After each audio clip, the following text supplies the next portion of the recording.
Le rapport de programmation physique et financière des activités pour l'année 2020, qui a fait l'objet d'échanges fructueux tout au long de vos travaux, nous a permis d'apprécier la qualité de cette programmation, à créer les conditions pour la transformation structurelle de l'agriculture burkinabé.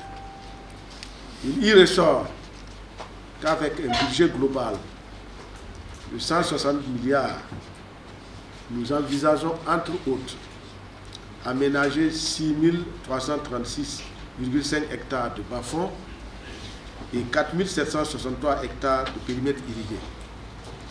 Mettre à la disposition des producteurs 24 073 tonnes d'engrais, 940 tonnes de semences, 107 motopompes et 5 855 équipements, tout type confondus.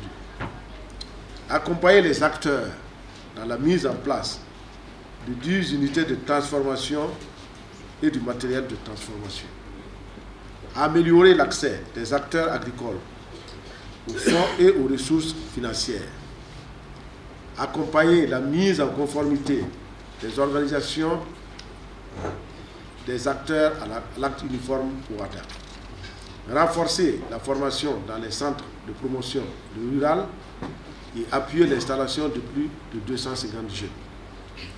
Maintenir à des niveaux forts appréciables les stocks nationaux de sécurité alimentaire et renforcer l'opérationnalité de l'ensemble du dispositif de sécurité alimentaire pour mieux faire face à l'enjeu de la prise en charge des personnes déplacées internes. Outre ces produits habituels, l'année 2020 sera marquée par la mise en œuvre des initiatives majeures et investissements structurants que nous venons d'acter durant la présente session. Au compte des investissements structurants, on peut y retenir la mise en place de la centrale d'approvisionnement en intrants et matériel agricole Caïma, de l'unité de production d'engrais minéral et de l'unité de montage de tracteurs et motoculteurs. L'atteinte de la cible de 10 800 hectares de périmètre irrigué, la couverture de l'ensemble des communes restantes par des services fonciers ruraux fonctionnels, la relance de la réalisation du laboratoire d'analyse des produits agricoles, l'effectivité de l'assurance agricole dans au moins 3 régions, la réalisation des infrastructures post-récolte à l'image des 38 unités de transformation des produits agricoles.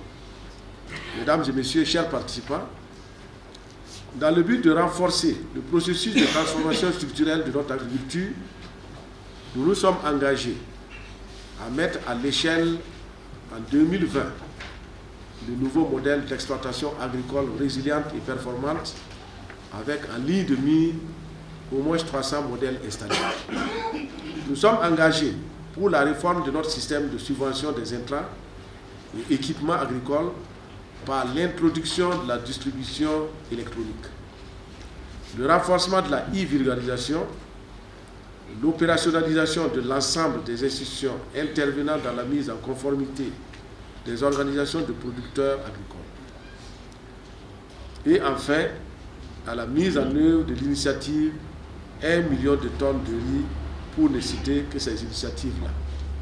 La mise en œuvre réussie de ces programmations physiques et financières à la fin de l'année 2020 devrait nous permettre d'atteindre 5 670 615 000 tonnes de production céréalière. Cette augmentation attendue de la production agricole pourrait entraîner une augmentation globale du revenu des ménages de 8,88% et plus précisément de 15,86% des revenus des ménages pauvres. Au niveau du Burkina, nous avons quand même des problématiques qu'il faut arriver à résoudre. Nous avons des problèmes de maîtrise totale de l'eau. Nous avons beaucoup, il y a la pluie qui tombe, il y a le ruissellement d'eau, on n'arrive pas à stocker l'eau. Donc ça c'est un problème. On a des problèmes de gestion de la fertilité des sols. Nous avons également le problème pour faciliter l'accès aux intrants. Donc, ce qui veut dire qu'il faut qu'on arrive à mettre en place des mécanismes structurants. Les mécanismes structurants, c'est quoi? D'abord, pouvoir mettre des périmètres irrigués pour permettre une maîtrise totale de l'eau, afin de permettre une production continue à tout temps sans dépendre de la saison des pluies.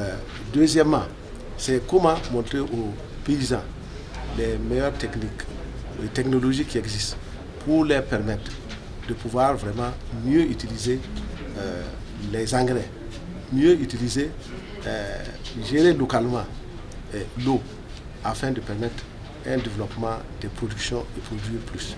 C'est également mettre en place un mécanisme qui va permettre aux producteurs de pouvoir accéder de façon durable et continue des intrants. Cette année, nous avons déjà acquis 400 tracteurs.